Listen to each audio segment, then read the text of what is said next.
Hello mga mahal! Welcome back to my learning channel. This is one of tutorials where you can level up your math skills with me, Miss B. Hello mga anak! Andito na naman po si Miss B, ang inyong resident math teacher na tutulungan kayo para mas maintindihan nyo ang inyong mga math concepts and lessons. Yes po, tungkol po sa math ang ating learning channel. Puro math po from grade 7 up to grade 10. So as usual po, if you like this content, please don't forget to like this video and to subscribe na rin para kayo ay updated sa lahat ng latest content ng ating channel. Now, lubos-lubusin nyo na. I-click nyo na rin po ang bell icon para lagi kayong unang-unang makapanood ng bagong video ni Miss B. So, ano po ang topic natin for today? Tayo po ay mag-aaral ng polynomial equations. Okay? Ang ating pong objectives ay to learn how to find the number of real roots of a polynomial equation and of course, to find all of those roots that we need. Okay? And this is in line with our most essential learning competency of the day, which are illustrates polynomial equations and solves problems involving polynomials and polynomial equations. Okay? So mag-start na po tayo. Siyempre, magre-review muna tayo kung paano tayong nagsosolve ng mga simple polynomials. Balikan po natin ang grade 7 math. So, halimbawa, meron po tayong x minus 9 equals 0. Paano po ba natin yung sinosolve? Okay? Now, the math technique that we need to use is we need to apply additive inverse on both sides of our equation. Okay, para mag-cancel. So, yung iba po ang alam dito ay transposition or binabago yung position ng term. Okay, so magta-transpose. So, ganun din po yun. Kaya lang kasi hindi illegal term ang ating word na transpose. So, tayo po in effect ay nag-additive inverse or nag-multiplicative inverse. Ganun po ang ginagawa natin. Okay? So, pag nakuha na natin to, magka-cancel out na po ang ating 9 on the other side of your equation. You will just get 9. So, tada! Nasolve na natin. Agad-agad. Okay? O, paano kung maglalagay naman tayo ng exponent? Halimbawa, x cubed is equal to 8. So, ano pong ginagawa natin dito? We take the cube root of both sides of your equation. And then, you will get x is equal to 2. So, ganyan lang po. Diba? Madali lang. Tama? Okay. So, paano naman? Medyo hirapan natin ng konti. Paano kung meron po tayong trinomial? So, paano ba tayo nagsosolve ng mga trinomials? So, halimbawa, x squared minus 5x plus 4 equals 0. So, naalala nyo ba kung paano isolve to? Remember, ang ginagawa po natin dito ay fina-factor natin. Diba? May trinomial tayo, and then we factor it out, and then we both equate those factors to 0. Okay. So, yun po ang gagawin natin today. If we factor this, magkakaroon po tayo ng x minus 4 at saka x minus 1. So, bakit natin sila ini-equate sa isa't isa? Ang tawag po dyan ay ang zero product property. Susulat ko lang ha. So, ibig po niya sabihin, if you have a times b is equal to 0, then either of these two factors, either si a ay 0 or si b ay 0. Okay? Singit lang natin siya dito sa gilid. Okay? In case na nakalimutan natin kung bakit natin siya both ini-equate sa 0. Then, a is equal to 0 or b is equal to 0. Okay? So, yan po si zero product property. Now, balikan na natin ang ating trinomial. Na-factor na natin siya. So, we will have x minus 4 is equal to 0 or x minus 1 is equal to 0. Now, following our rules, magiging x is equal to 4 po at saka x is equal to 1. Okay? So, na-solve na natin. Tapos na. So, ano pong napansin natin? Balikan natin yung previous example natin. So, we had an x minus 9 equals 0. Ano yung degree ng polynomial ng x minus 9? Diba 1?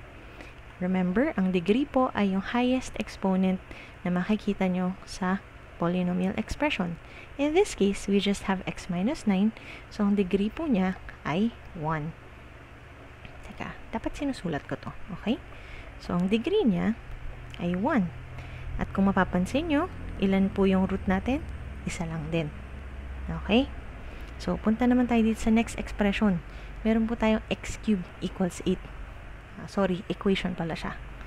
So, ano ang degree ng equation na ito? Meron po tayong x cubed. So, the degree is 3. Pero bakit ganun? Isa lang yung root natin, 2. So, ang ibig lang po niya sabihin, dahil kinube root natin, 3 beses na lalabas yung ating 2. Okay? So, ang root pa rin niya ay 3. Pero paulit-ulit. Ano yung paulit-ulit na yun? Yung ating 2. Okay? Dahil naka-cube po siya. Alright. So, balikan natin. Ito naman. Meron tayong x squared minus 5x plus 4 equals 0. Ano po ang degree nito? Ang degree niya ay 2. And then, kung mapapansin natin, ang ating root ay 2 rin. So, from this, mafo-form po natin ang conclusion na whatever is the degree of your polynomial, yun din po ang number of roots na hinahanap natin. Okay? So, if you have a degree 4 polynomial, then you are looking for 4 roots. Or dapat, you will end up with 4 roots. Okay po ba yun? Sana naintindihan. So, remember, yung degree ng ating equation or polynomial expression is also the number of roots that that expression has. Okay, so how do we apply this in solving polynomial equations? So, meron po akong very simple polynomial equation dito. I have x plus 2 times x plus 5 times x minus 1 is equal to 0. So, our first thing is, notice, ano po kaya ang degree nitong polynomial na ito? So, I have 3 x's. So, kapag pinag-multiply natin yan, ang kakalabasan po niyan ay x cubed. Tama? So, ang degree natin ay 3. And if you notice, we have 3 factors. Those are also signifying our 3 roots. Okay? So, real roots po ito, mga anak. Real roots. There are 3 real roots. And, of course, kung gagamitan po natin siya nung ating zero product property, makukuha rin po natin ang 3 roots na ito. So, we will have x plus 2 is equal to 0, x plus 5 is equal to 0, and x minus 1 is equal to 0. Now, by solving, we will get, ano-ano po ang ating mga roots? Si negative 2, si negative 5, at saka si positive 1. So, true to our theory, meron tayong degree 3, therefore we have 3 roots. Okay? So, yan, madali lang, syempre, kasi, you know, it was already laid out in front of you. So, medyo hirapan natin ng konting example.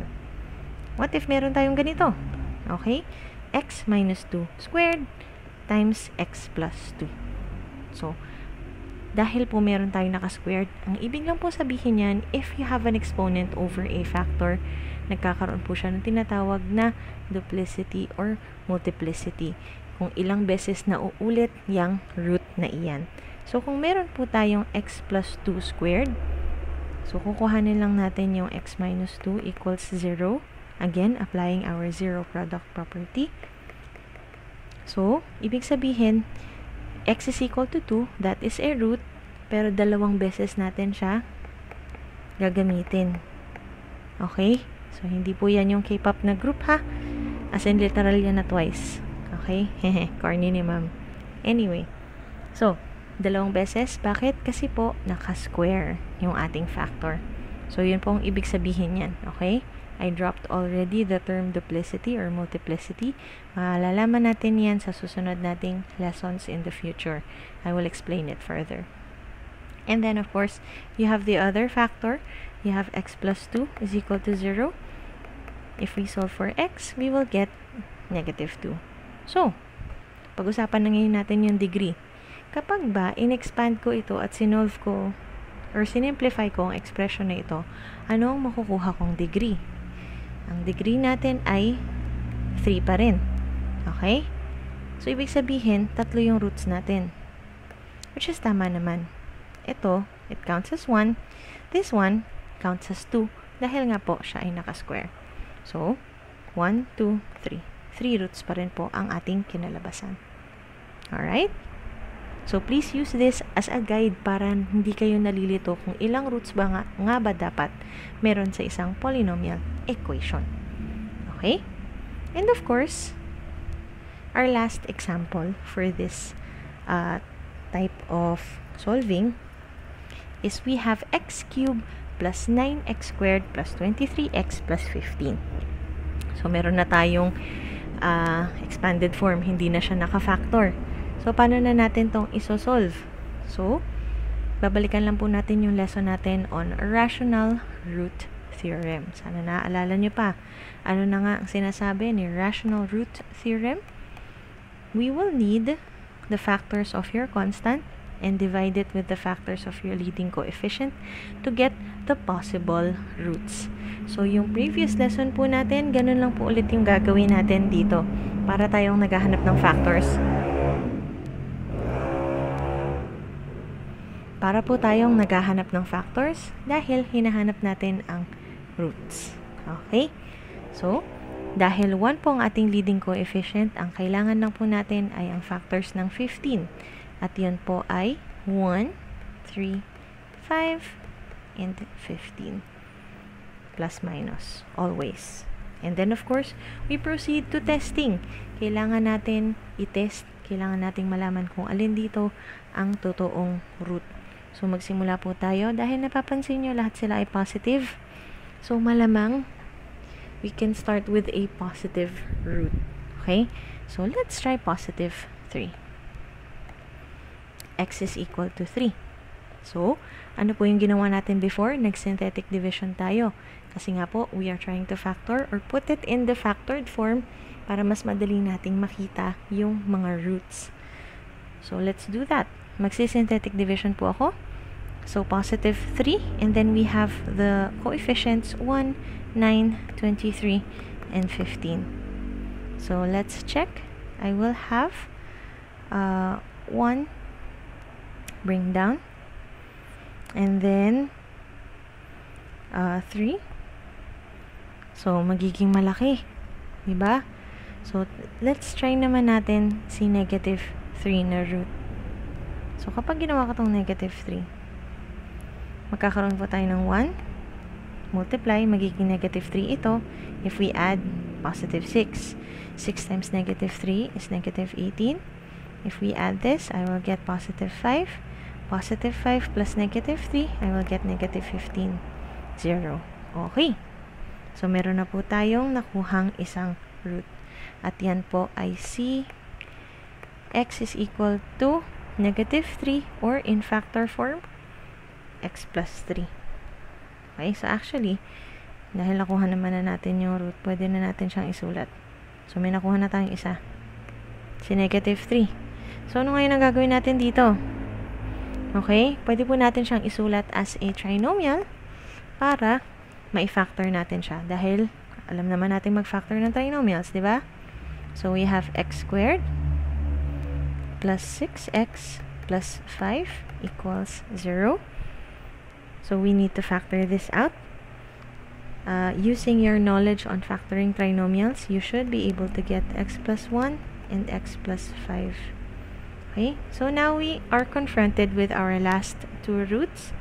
We have x is equal to negative 1 and x is equal to negative 5.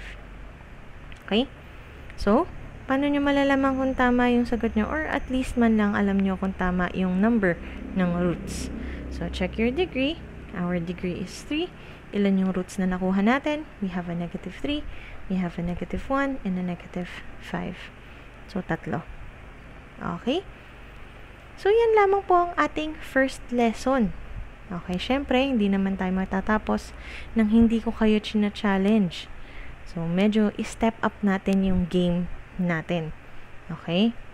Pero this is our lesson for the day. Iiwanan ko lang po kayo ng isang challenge. Bale, 2 sila actually. So, yung una, isosolve ko po. Yung second, I will leave it up to you to solve and then try it. Leave your answer in the comment section down below. para ma-challenge naman kayo, para makita kong makapag-interact naman tayo sa isa't isa. Okay? So, you can leave your answers at the comment section for the second challenge question. Okay? So, tingnan na natin. Let's step it up a little bit. I have here a problem. Determine the value of m if 3x squared plus mx plus 4 has x is equal to 1 as one of its roots. So, paano natin itong isosolve? So, kailangan po natin isipin babalikan natin yung lessons.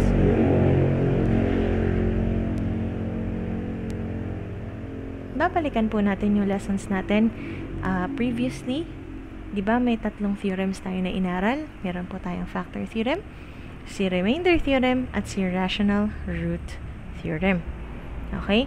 So, ang gagamitin natin for this situation is si factor theorem. Ano sinasabi ni factor theorem? How do we determine if 1 is a factor of a polynomial? Diba ginagamit natin? We substitute it. And then, if we get 0, then it is indeed a factor. So, yan pong information na yan ang gagamitin natin. So, since x is equal to 1 is a root, ibig sabihin, in factor form, para na rin yung sinabi na x minus 1 is a factor. Okay? So, if we have, or if we know this information, then we can use factor theorem. So, we will substitute x is equal to 1 into our expression. And then, let's just solve for m. So, ano yung mapupunta dun sa right side ng ating equation? So, of course, we're gonna substitute x is equal to 1. I will have this plus m times 1 plus 4 equals what? Remember, kung siya po ay factor, what is the indicator? Dapat mag-equal siya sa 0. And that is what we're going to put on the right side of your equation. And now, let's just solve for m. We will just have 3 plus m plus 4 equals 0. We will have m plus 7 equals 0. Therefore, m is negative 7. O, diba? Madali lang. Kailangan lang natin ipag-combine yung mga previous knowledge natin na inaral or previous lessons na inaral natin para ma-solve natin yung mga ganitong klaseng problems. Okay? So, a while ago, I mentioned that we will be having 2 challenge questions. This is my second challenge question for you guys. Find a and b if the polynomial x to the 5th minus ax plus b is divisible by x squared minus 4. Okay? So, medyo mas mahirap, medyo magdadagdag lang tayo ng konting steps. But, if you have previous knowledge, kung naaalala nyo pa po yung mga ginawa natin, our previous theorems, then I'm pretty sure you can be able, or you will be able to solve this problem. Okay? So, yan po ang ating problem. Gusto nyo, screenshotan nyo yan, isulat nyo yung solution nyo sa papel. Tapos, ilagay nyo lang po sa comment section down below. Mag-interact tayo sa isa't isa. So, yan lamang po mga mahal, as usual. Tapos na po ang ating lesson. Sana po ay natuto kayo. You can go back to the previous minutes kung meron kayong hindi na gets, or you can slow down the video kung masyadong mabilis mag-discuss si ma'am. So, if you have comments, suggestions, please don't forget to leave them at the comment section down below. And of course, please like and subscribe. Maraming salamat. Paalam!